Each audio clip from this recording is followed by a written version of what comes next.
Hello namaste, this is Deepika. Welcome to Jaitra entertainments. Flop ఇచ్చిన హీరోయిన్తోనే విజయ్ చివరి సినిమా. టాప్ రెమ్యూనరేషన్తో మూవీస్కు గుడ్ బై.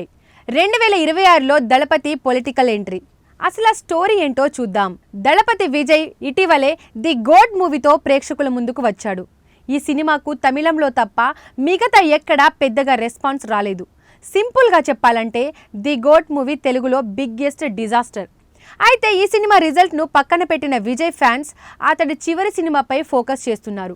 కానీ ఈ సినిమాలో ఫ్లాప్ ఇచ్చిన హీరోయిన్ను తీసుకోవడంతో విజయ్ రిస్క్ చేస్తున్నాడా అన్న గుసగుసలు వినిపిస్తున్నాయి. తమిళ స్టార్ అయిన విజయ్ తమిళగ వెట్రిక జగం అనే రాజకీయ పార్టీని స్థాపించాడు.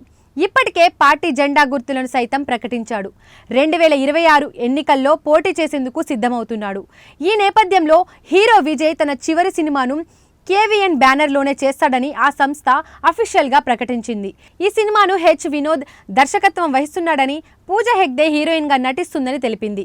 విజయ్ గత 2 సినిమాలకు సంగీతం అందించిన అనిరుద్ ఈ సినిమాకు కూడా వర్క్ చేశాడని తెలిపింది.